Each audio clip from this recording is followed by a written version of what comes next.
I had a big note for myself to do it, and I didn't do it. Now I'm recording. So I will back up, click settings, and then you scroll down to grading scheme. And this is where it's a little less intuitive. And you would click the enable course grading scheme button, click view grading scheme, and you'll see what's already in there. And I have this one named Polly's grading scheme because she was the one who asked about grading schemes. You can select another grading scheme. I only have Polly's in here right now. Or you can click into manage grading schemes and you can add a new one. And you can name this Sarah's grading scheme. And you can adjust any of these numbers and letter grades any way you would like. And you click save. Now here's the one big piece. You can only have one course grading scheme assigned in a course. So you will need to use the one that's already in the course or create a new one and name it and apply that to your course. You can't have multiple grading schemes at the course level. So once you adjust your grading scheme, you always want to make sure you click this red update course details button. If you make the changes in the grading scheme, but you don't click update course details, it won't make the change. So back to always making sure you click save, click update, click publish, things like that, because those are the small things that go wrong and can cause big problems. So that's how you would do now. I'm just going to show you real quick. Now that I have two grading schemes in here, I'm going to do select another one, and I'm going to select mine this time, and then click use this grading scheme, which I wish they made that red like everything else. And then there you go. And update course details. And that's how you change the grading scheme in course. Okay, one point about new quizzes and classic quizzes. So Canvas has two options for quizzes. When you create a quiz for the first time in a course, you're going to be asked, do you want new quizzes or classic quizzes? New quizzes is the new quiz platform that Canvas created. But upon a very thorough review of their documentation yesterday, because Romana asked me about surveys in new quizzes, there are a lot of problems with new quizzes. And Canvas was going to deprecate and completely remove classic quizzes. But because of all the bugs, all the problems, and all the complaints about functionality in new quizzes, Canvas has put that on hold. And they're working behind the scenes to improve new quizzes to a point where they're comfortable to remove classic quizzes. So the advice is to use classic quizzes and don't use new quizzes yet. Just because there's just too many problems with it. And so any questions about that? Romana, you can just keep going with classic quizzes and creating your surveys in there, and hopefully Canvas will get their minds around improving the new quizzes to and have everything that people want. So that's my one little message about new quizzes. So classic quizzes. In this course, obviously, I've chosen classic quizzes. So quizzes is available in your course level navigation. If you are never going to use quizzes, you can remove this from course level navigation. You can click settings and you can click navigation, and you can drag and drop quizzes down to the disabled pages in the course. And then you don't even have to have it in there. So if you're not going to use quizzes, you might want to do that. But quizzes are fun and a great way to have students access quizzes in the system and have you easily grade things. So to create a quiz, you jump into quizzes and you create a quiz. And you'll name your quiz. So we'll just call it quiz 5. And you would add your quiz content, your quiz information to the rich content editor. By the way, new quizzes doesn't even have a rich content editor now. They are not deploying that until the middle of June. So if you tried new quizzes, you wouldn't even have this option. And you have a lot of choices here. You can have a graded quiz, a practice quiz, a graded survey, or an ungraded survey. And you can choose an assignment group. If you've created separate assignment groups, you can have quizzes go into quizzes or quizzes go into assignments, depending on how your course is organized. You can shuffle answers. You can have a time limit on your quiz. You can allow more than one attempt. And let's say you allow 2 attempts. It's not 32. 2 attempts, and you can do an average, the latest or the highest score.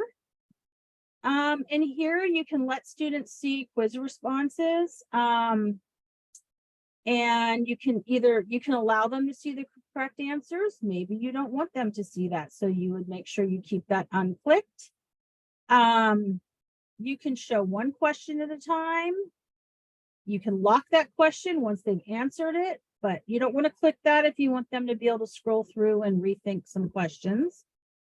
And then there's some quiz restrictions. I'm not going to really get into this today, but there are, you can require an access code, filter IP addresses, things like that. And you can assign to everyone. You can assign to a certain group of students, and you can have your due date. You can have the so you can have your due date, and you can actually put a timestamp on it if you'd like. And you can open the quiz. If you only want it open that exact date, then you would open it that date, and you can choose a timestamp for that. Let's say you open that at 9 a.m.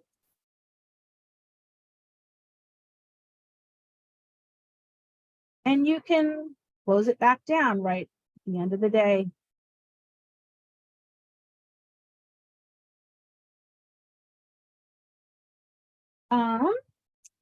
And so we'll just save that quiz, and we'll get back into our quiz list. We called that quiz 5. What we didn't add to that quiz is questions. So I'm going to go back into that and click edit. And you'll see this tab up here called questions. And this is where you would add your quiz questions.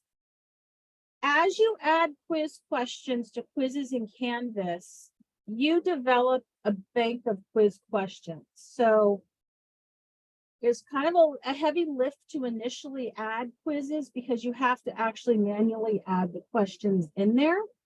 But once you've done some of this work, it's a lot easier the next time around. You can create question groups and organize things in a meaningful way. If you have anything as a department that any tests or quizzes students all take as a department, those can be put in here and named in a certain way so that faculty can access those question banks. So you would simply click new question, and you have a few question choices. So you have true, false, multiple choice, fill in the blank, fill in multiple blanks, matching, formulas, essays, file uploads, text, where they just type text in, multiple drop downs. And you make your choice, and you can write your prompt in here. Oh, I don't want that one. And so you would add your quiz information, your quiz,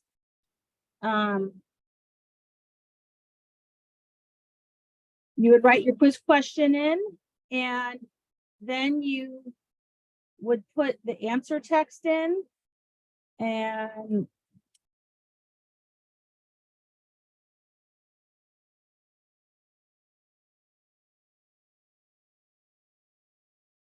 you would add that.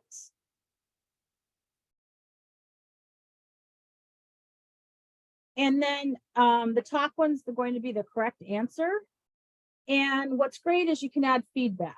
And this, like I said, this is a bit of a heavy lift initially, is you can say, you know, yes, this is correct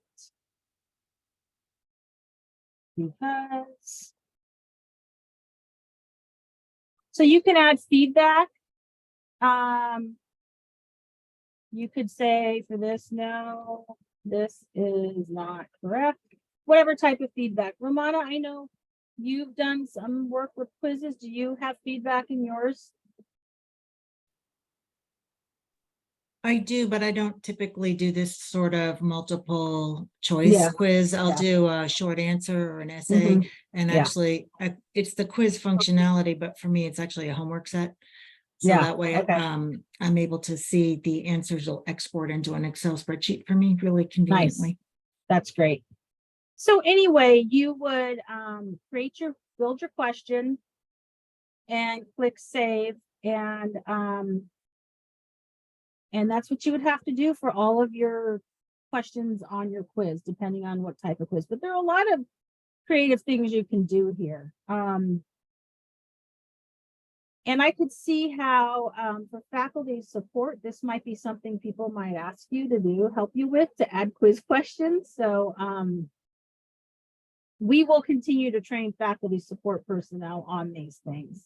Any questions about adding a quiz and adding quiz questions?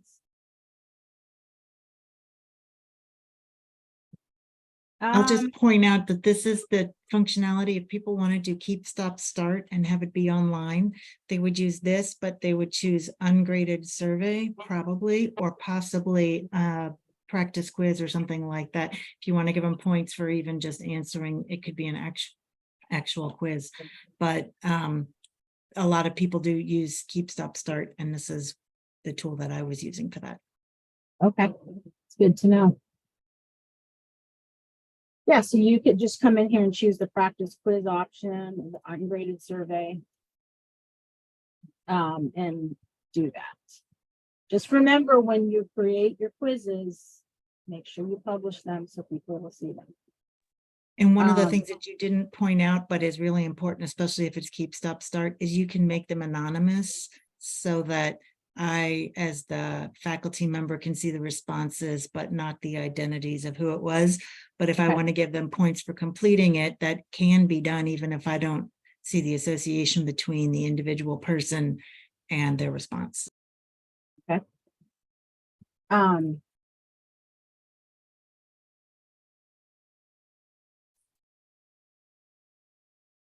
So like you can also, do you do your hide students and your speed grader? Is that what you're talking about?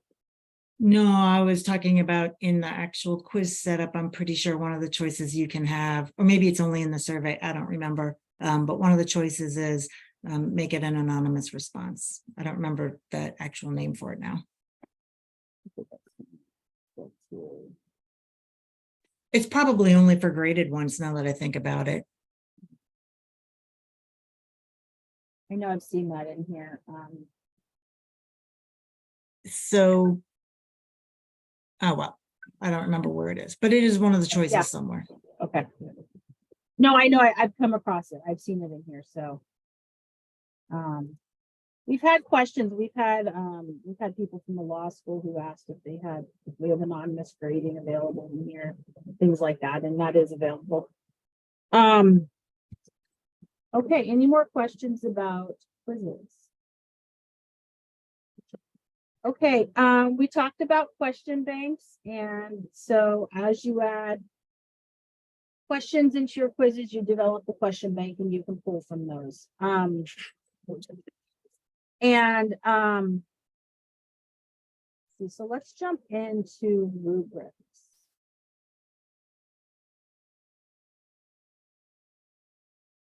By the way, when you start using Canvas, you will often get little pop-ups like this that will populate when you are going into things that maybe you haven't been in before, and they're great. So they link you to the Canvas instructor information pages about that subject. So for example, this popped up about rubrics, and you can click on how do I add a rubric in a course, and they're really detailed guides for how to do these things. But you can also just click the arrow and these things go away. But if you want that information, you can just reopen that arrow in the upper right hand corner. So you can add a rubric in a course by clicking on rubrics. This is a disabled page in my course right now, but if I want to enable that so students can also look at rubrics. I know, Romana, you mentioned you use rubrics. I do. And honestly, it's part of what makes it such a good tool for grading is I do all the hard thinking, right? We all do that as faculty. If you're grading stuff for which it's open response or something, thinking about what's going to get points and what's not going to get points, Canvas gives you a way to actually build that into the grader. And so it can really streamline the grading process. Absolutely. And it gives students a pretty clear idea of what that criterion is. So you go into rubrics and click the, I didn't point that out as well as I should have. So I'm going to go back into rubrics, and you would just click the add rubric button, and you can name this, I'm just going to call this spring rubric because that's, and you can choose, you can add a description of your criterion. You can choose the point scale. You can choose to add a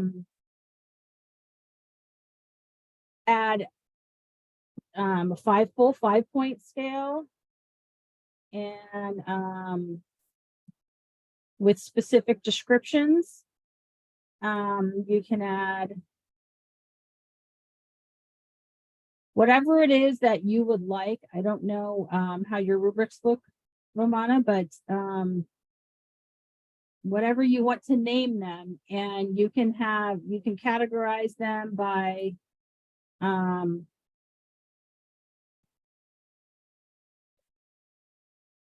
I just name these, 5 points is exceptional, 4 points is meets, 3 points is meets, 2 is approaching, 1 is inadequate. And then I do have a no mark one here, but you can always get rid of that one as well. But you can add more criterion to it, and then you just click create rubric, and there it is. I have a rubric called spring rubric, and I can add it to different things in here. I can add it to assignments, discussions, quizzes. And so if I go into an assignment, let's just go into assignment 2, and I'm going to edit it, and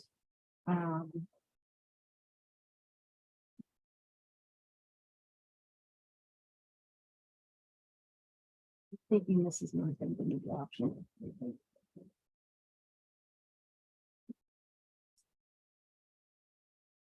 Okay. So this is an assignment that I added a rubric to, and I'm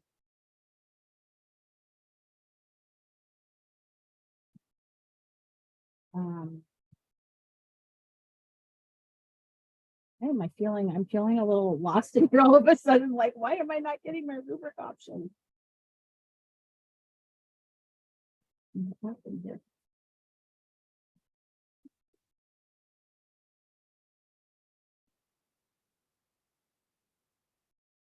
Okay, so you create an assignment, and I'm trying to figure out. I think it's on the next page. You have to save this, and then after you've got it set up, then you have the option to add the rubric to it after.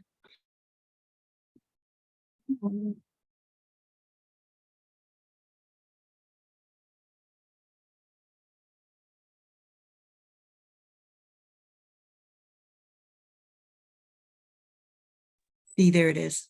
Yeah, Plus oh, rubric at yeah, the that's bottom. right. You gotta create the shell first, and then you add your rubric. Once I get it turned around. So you can add a rubric, you can click, you can add a rubric and just the rubric shell will show up, and then you can find a rubric and you can find one that you've already added to a course, or in another course or in this particular course. So I'm just going to add that spring rubric and click use this rubric. Make sure you scroll down and get this gray use this rubric, because it doesn't always show up. And so you need to make sure you scroll down, and you can always expand these boxes when they have the little lines down in the corner. Makes it easier to see, but sometimes this use this rubric button doesn't show up well, and it's a little confusing about adding it. And so I'm using my spring rubric, and I can edit this in any way I want. I can add content for, obviously you want to have a description of what it means to have an exceptional assignment. You can make choices writing free-form comments, when assessing students, but then that's going to be a lot of work. You can choose to not have any points in your rubric if you want. You can use this for assignment grading, and just any changes you make sure you click update rubric. And that's basically how you add a rubric to an assignment. And any questions there? I don't know, do a lot of faculty use rubrics? Probably, although they might not use them in the actual learning management system. I would imagine most of them use at least a local copy of something, or maybe a paper copy of something. And do you have, as a school, as AGSM, do you have very specific rubrics that you assign to each of your courses, or that sort of umbrella over your courses? No, that's instructor specific for Okay, sure. okay. Because there are options to add rubrics at an account level in here, and then people would be able to access them. But if that doesn't sound like that applies. It might be helpful to give some templates that make this easier and faster. One of the things I discovered with rubrics is you can't change the order of the criteria as you build it. So if I discover that there's one that's missing, I have to go back, I have to add it in and then delete everything above it. Well, basically duplicating it down below, but it's really a hassle. And so having a template where everything's sort of already in the right place could be a big time saver. I'd be happy to share mine as a template, for example. I have a couple that I made. Here, that would be something interesting to experiment with. So let's talk more about that, because that could be helpful for faculty to at least have that, because they can feel a little overwhelming to create in here. It's not the prettiest interface for it, but it works really well once you do it. So I had a quick question. Yeah.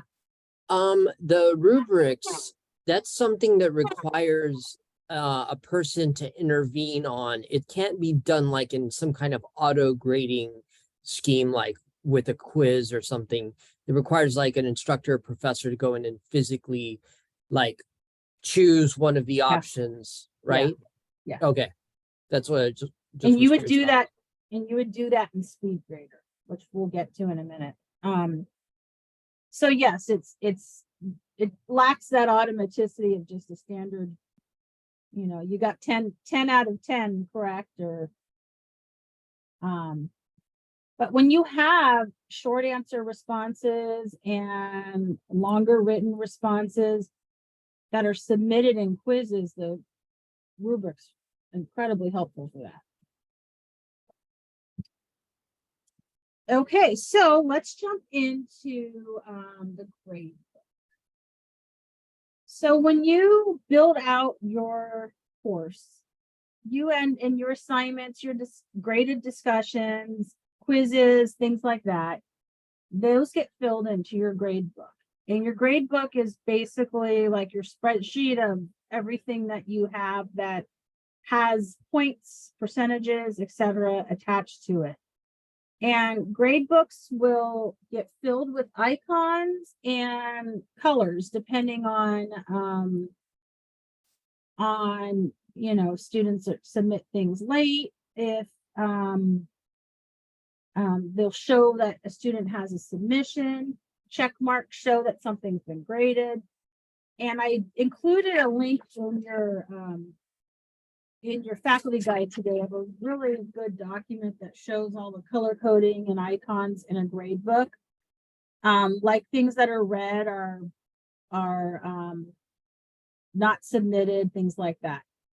So when you are in your grade book, if you hover over an assignment, you have an ellipsis that appears. So first of all, just to click on, let's go to assignment 1. If I hover over assignment 1, there's a hyperlink, and that takes me straight to that assignment. If I click the ellipsis, I get, I can sort my grades, low to high, high to low. I can sort by students who are missing assignments, late, unexcused, unposted assignments. You can message students who have not yet submitted and say, just a reminder, this assignment is overdue, or this assignment's due tonight. You can curve grades, set default grades, and you can enter grades as points or percentages. And then there's also this option for a grade posting policy. If you click that, you can choose to post grades automatically. As soon as you grade something, it gets posted. Keeping in mind that if you only grade 5 out of 20 students, and then you take a couple more days to get back into grading, only those 5 students will see their grades, and others might, if they talk, others might wonder. You can manually post grades as you want, and you can set those parameters in an assignment. But if you want less to manage, automatically posting is probably the way to go. Otherwise, there's just a lot to manage there. If you want to go in and grade assignments, you can, with the speed grader, you can click speed grader. You can also grade assignments just by clicking and saying, okay, this student, and then you can mark, was it late? Was it missing? Is it excused? And you can write a comment. That's the simple way of grading. If you have faculty who want to add assignments in here, but they don't want students submitting in here, they still want, a paper submission or another type of submission, they can still come in and do the actual grading, which is helpful.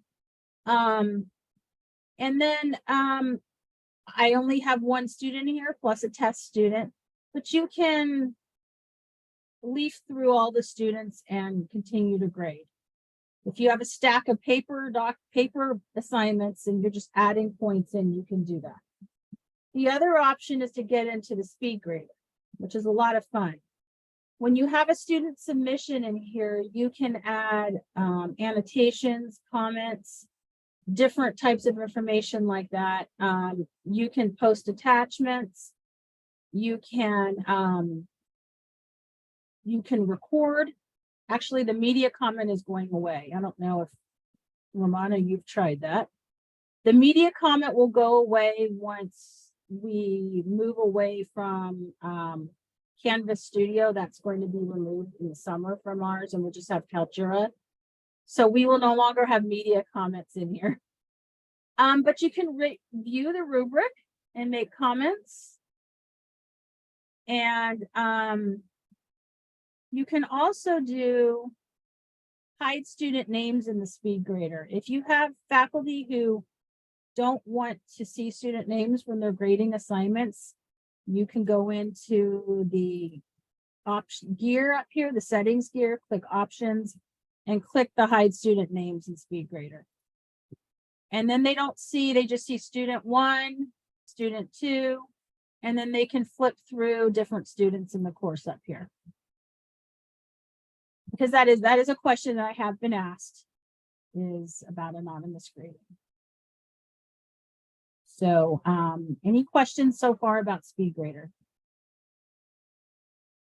I have a quick question. What was the assignment where you used the spring rubric instead of the sum rubric? Because I think it's useful for them to see how they would actually click in the rubric to show it. Let me go into that one. That was assignment. Is that assignment 5?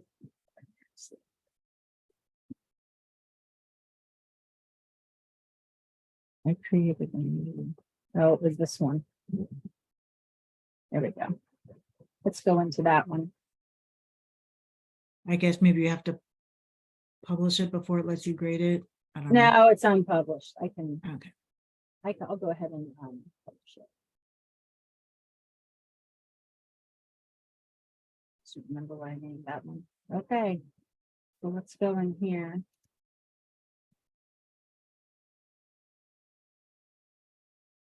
So here's the rubric.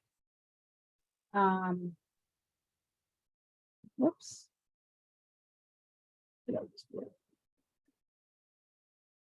I think it's the upper right arrow. Well, that works too. So when you view rubric, if you're grading, you can just click on like that 4 points meets or whatever. Yeah. And then it just the right thing happens. And now you've graded that paper. And if you want to put comments, you can add comments in or things like that. So it's really fast. Once you do the work to put all this in here, it's really helpful. if you have a good rubric, it really, really makes it fast to grade. Yeah. So, yeah, so that's how you would use the rubric, and then it's nice for students to see that. And you have, when you're using your rubric like that, then you have a little bit more to hang your hat on for how you give feedback to students too. And say, and they'll understand better what it would have taken to get the next level up or such. So that's pretty much all I have for today. Any questions? Now, Sally and Robert, we will definitely meet again for more training over the summer. So we will get you trained on not only reviewing some of these things. I would say the grading and the quizzes and the rubrics are some a little bit more difficult things in here, but once you give it a whirl, it's a lot easier. And once you have real things to look at, it's easier as well. And so we'll get you trained more. I'm going to reach out to start training Karen. She wanted to wait till June, so I will work with training her as well. And give Marissa more training if that makes sense for her as well. And we'll get you all going. You can always reach out if you still want to know more, or you want to review any of this. Just let me know, and I'm more than happy to do that with you. Thanks, Any Sarah. questions? Greatly appreciated. Yeah, thanks for joining us today, Ern. Of course, a pleasure. I look forward to meeting with you next month too about the other ADO10 program. You bet. Yeah. So, well, all of you have a lovely rest of your day and stay cool this weekend, and we'll be in touch. Thanks again. All right, thanks. Bye. You too. Sarah.